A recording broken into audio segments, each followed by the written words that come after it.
ایک صحابی حضور اکرم صلی اللہ علیہ وسلم کی بارگاہ میں حاضر ہوتے ہیں، عرض کرتے ہیں یا رسول اللہ صلی اللہ علیہ وآلہ وسلم، زمانہ جاہلیت کے دو واقعات ہیں، ایک واقعے کے متعلق سوچتا ہوں تو میری ہنسی نہیں رکتی، ایک واقعے کے متعلق سوچتا ہوں تو میرے آنسو نہیں تھمتے۔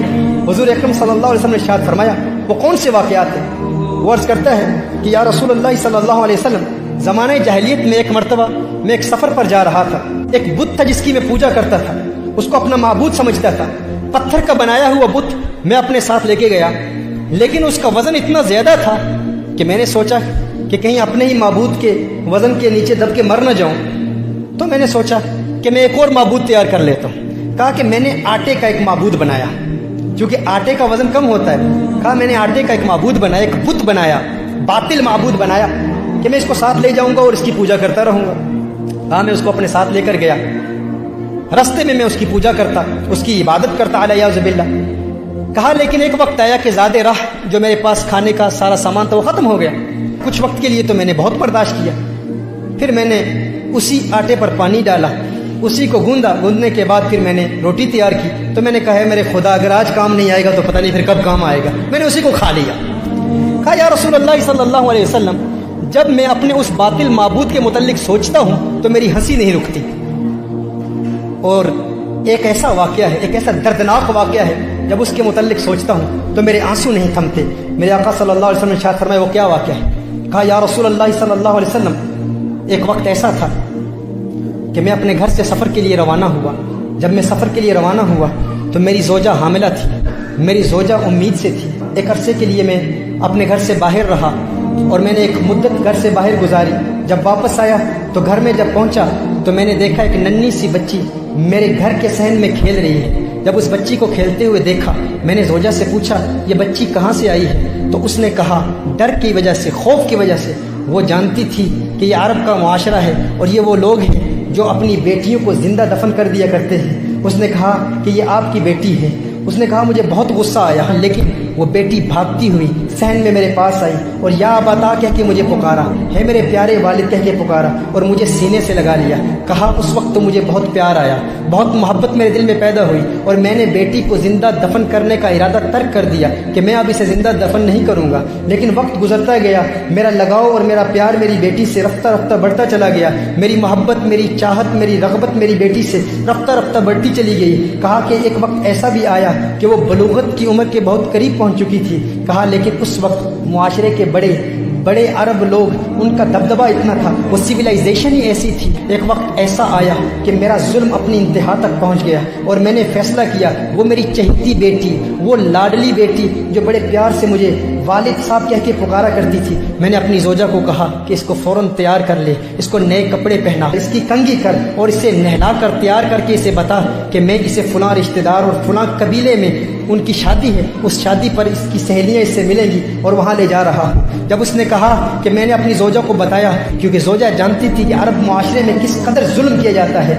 وہ اس کی کنگھی کر رہی تھی، اس کے بال سنوار رہی تھی، لیکن میری زوجہ کی آنکھوں سے اشکوں کی برسات جاری ہو گئی، بہت رو رہی تھی میری زوجہ۔ اور بچی نے بڑے پیار سے پوچھا ہے میری والدہ، ہے میری ماں، آپ کیوں رو رہی ہیں؟ اس والدہ نے بتایا نہیں، کیونکہ وہ والدہ جانتی تھی اگر بتا دیتی تو والد والدہ کو بھی قتل کر دیتا، معاشرہ ایسا تھا۔ میری زوجہ نے میری بیٹی کو تیار کیا، تیار کر کے جب وہ دروازے پر آئی تو میری زوجہ نے ایک جملہ کہا، اس نے کہا یا رجل لا تضيع الامانہ، یا رجل لا تضيع الامانہ، اور اس نے ڈرتے ہوئے کہا ہے مرد اللہ کی امانت کو ضائع نہ کرنا، ہے انسان یہ اللہ کی امانت ہے، اسے ضائع نہ کرنا، اسے برباد نہ کرنا۔ اس نے کہا روتے ہوئے، میری زوجہ نے جب یہ جملہ کہا تو میری ننھی بچی بھی یہ جملہ سن رہی تھی، وہ بھی ان باتوں کو سن رہی تھی۔ کہا میں نے بچی کی انگلی پکڑ کر میں بچی کو اپنے ساتھ لے گیا، ایک صحرا میں لے گیا۔ بچی پوچھ رہی ہے، اب یہ 3 احادیث، 3 مختلف روایات کا نچوڑ آپ کی بارگاہ میں پیش کر رہا ہوں۔ وہ کہتے ہیں میری بچی بار بار پوچھتی ہے میرے والد صاحب جس قبیلے میں آپ مجھے لے جانے والے تھے یہ رستہ اس قبیلے کو تو نہیں جاتا، آپ مجھے کہاں لے جا رہے ہیں؟ ایک روایت میں آیا کہ اس بچی نے کہا، اس نے کہا کہ میں نے بچی کو اٹھا لیا، بچی تھک گئی، تھوڑی دیر کے بعد وہ بچی خود کہتی ہے والد صاحب آپ تھکاوٹ تو محسوس نہیں کر رہے، آپ تھک تو نہیں گئے؟ کہا میں نے اپنی بچی سے کہا میں نہیں تھکا، بچی نے کہا نہیں آپ تھک گئے ہیں، اب میں آپ کے ساتھ چلوں گی۔ انگلی انگلی پکڑ کر اس بیٹی کو وہ والد اپنے ساتھ اس صحرا میں لے گئے۔ اب جب اس نے دیکھا کہ میں نے گڑھا کھودنا شروع کر دیا، میں نے وہاں پر ایک گڑھا کھودا، تو بچی کہہ رہی ہے میرے بابا جان یہ گڑھا کیوں کھود رہے ہیں؟ ایک روایت میں آتا ہے کہ جب بچی نے دیکھا کہ والد صاحب کا پسینہ نکل رہا ہے تو وہ بچی خود اپنے کپڑوں سے والد صاحب کا پسینہ پہنچ رہی ہے کہ میرے والد کو تکلیف نہ ہو۔ جب والد کی تکلیف دیکھی تو وہ بچی بھاگ کر آتی ہے اور خود گڑھا کھودنے میں مدد کر رہی ہے۔ کہا لیکن میرا دل پتھرا چکا تھا، میں پتھر دل ہو چکا تھا، اور زمانے کا معاشرے کا روب اور دبدبا اور فکر اس قدر لاحق تھی کہ میں نے اپنے بچی کو اٹھا کے اس گڑھے میں پھینک دیا۔ جب پھر بچی کو گڑھے میں پھینکا تو ریت میں نے بچی پر ڈالنا شروع کر دی۔ ایک روایت میں آتا ہے کہ بچی نے والد کا ہاتھ پکڑ لیا، کہا ہے میرے والد کیا آج تو مجھ پر وہی ظلم کرے گا جو عرب لوگ اپنی بچیوں پر کرتے ہیں؟ کہ آج وہی ظلم کرے گا؟ میری ایک التجا ہے، میری ایک تمنا ہے میرے والد صاحب، ایک آرزو ہے، آج تو مجھے مار رہا ہے لیکن میری ایک خواہش ہے، میری والدہ کو نہ بتانا کہ تو نے مجھے قتل کیا تھا، کہنا کہ اسی قبیلے کے لوگوں میں اپنی بیٹی کو چھوڑ آیا۔ ایک وقت ایسا بھی آیا کہ میری داڑھی پر اس ریت کا غبار میری داڑھی پر تھا، بچی اپنے ہاتھوں سے اپنے والد کی داڑھی بھی صاف کر رہی تھی، اس کو اپنے والد کی داڑھی پر جو غبار تھا وہ اچھا نہیں لگتا تھا۔ کہا لیکن میرا ظلم اپنی انتہا تک پہنچ چکا تھا، اور آخری جملہ اس بچی نے کہا ہے میرے والد آپ کو یاد ہے جب میں گھر سے باہر نکلی تھی تو ماں نے کیا کہا تھا؟ یا رجل لا تضيع الامانہ، اللہ کی امانت کو ضائع نہ کرنا۔ اس کی ننھی آواز ختم ہوتی چلی گئی اور وہ بچی وہیں مر گئی۔ میں نے بچی کو دفن کر دیا۔ یا رسول اللہ صلی اللہ علیہ وسلم، آقا جب میں وہ جہالت کے زمانے کا واقعہ یاد کرتا ہوں تو میرے آنسو نہیں تھمتے۔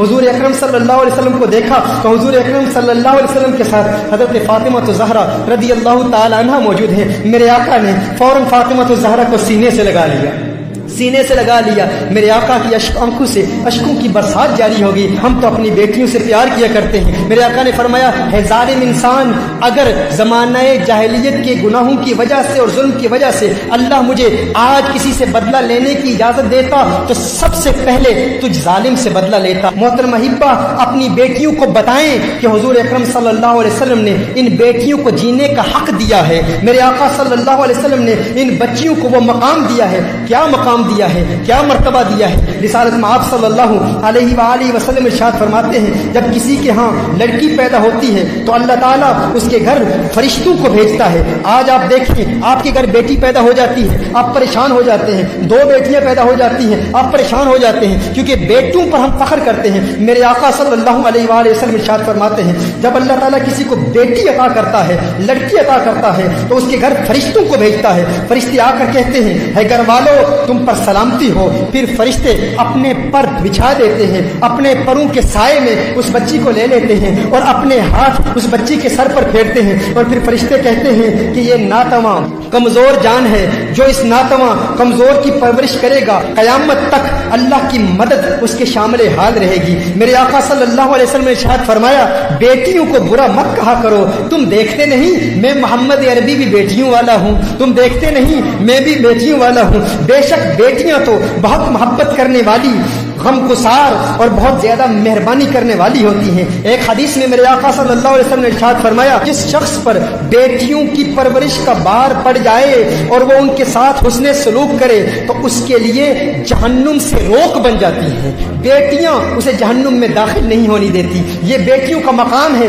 کس نے دیا؟ میرے آقا صلی اللہ علیہ وآلہ وسلم نے دیا۔ حضرت انس رضی اللہ تعالیٰ عنہ روایت فرماتے ہیں نبی کریم صلی اللہ علیہ وسلم نے ارشاد فرمایا جو شخص دو لڑکیوں کی پرورش کرتا ہے، جو شخص دو لڑکیوں کی پرورش کرتا ہے یہاں تک کہ وہ بالغ ہو جائیں تو میرے آقا نے ارشاد فرمایا جنت میں میرے ساتھ وہ یوں ہوگا جیسے یہ دو انگلیاں ملی ہوئی ہیں۔ اگر جنت میں آقا کی صحبت، آقا کی خدمت میں رہنا چاہتے ہو، آقا کے قریب رہنا چاہتے ہو تو بیٹیوں کی پرورش کرو۔ شارحین فرماتے ہیں حضور نے دو لڑکیاں فرمایا، دو بیٹیاں نہیں، یعنی اگر کوئی دو بیٹیوں کی پرورش کرے یا دو بہنوں کی پرورش کرے اور شریعت مطہرہ کے مطابق کرے اور وہ ان کی آنکھوں کے سامنے بالغ ہو جائیں، ان کے حقوق ادا کرے تو جنت میں وہ حضور اکرم صلی اللہ علیہ وسلم کے ساتھ ہوگا۔ یہ مقام میرے آقا صلی اللہ علیہ وآلہ وسلم نے عورت کو دیا۔